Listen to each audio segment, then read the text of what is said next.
มาวันฟ้าตายหลับตานอนเพียงโอ้ไว้เพียงกันตานก็น่าสงสารผู้จังก็มาตุภาต้องพาทางเพียงทางหอนโอ้ตามเอ่ย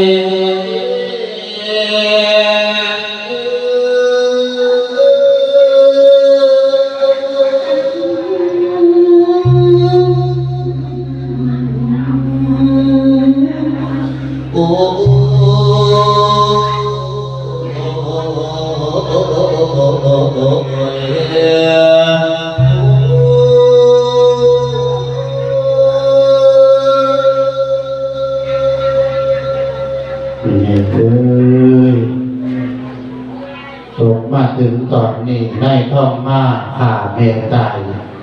ด้วยความหิวโกรธทานนี่ไงได้ท่องมาแล้วเอกน้อยฝากเมย์จนว่าตายขอรอหลังจากนั้นได้ท่องมาไปกินเข่า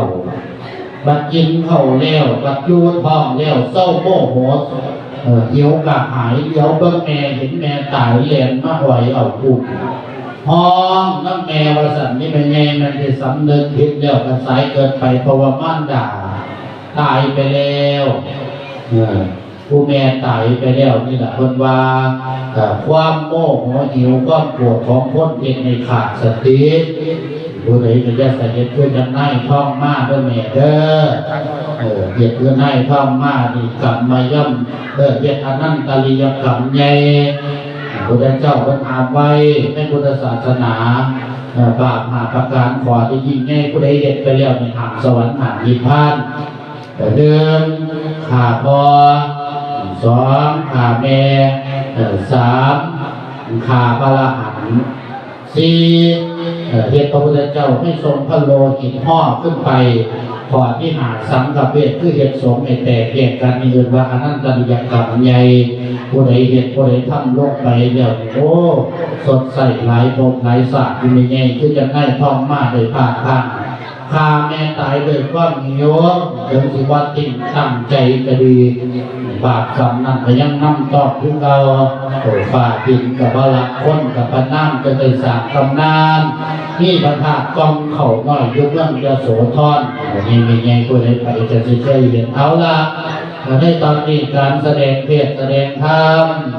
เรื่องธรรมนิทานเรื่องกองเข่าน้อยขาเบของที่ฝ่ายผู้แขนเด็กขันที่ฝ่ายผู้แขน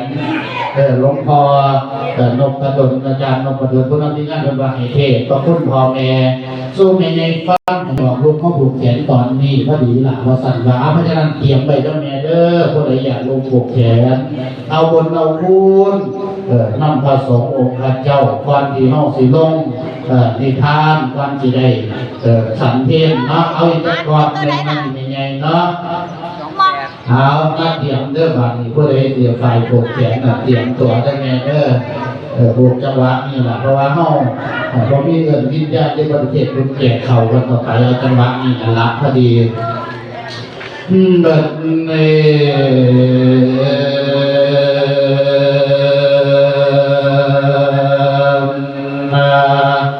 นี่ลาน้องเป็นบอกว่าพระคุณเมียใหญ่กว่าฝ่ามากที่เหลือขนาดหาแนวสาแนวว่าเทียบควรว่ามีใดละคุณใดว่ามีเท่ามารดาให้กำเนิดเสนประเสริฐมีลำเหลือล้วนเลือประมาณ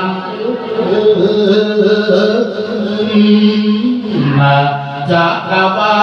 นนอเด็กฟ้าพอละมี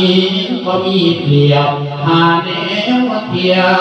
กระบ่ได้มันถาใครคอยประคองละมันดา ธุคุมทองประคองอยู่ในคันแสนละกำลุนทุกหวังไก่กำลังลาหลับน้ำได้เก็บในทองประคองกำมัจจบาใจสิขาดแสนวันหนาวแห่งลาวังกัดเจว่าชีวิตของใจแสนที่ปวดเรือลายจนตาลายเป็นโลเป็นลมปวดละบมไปข้าง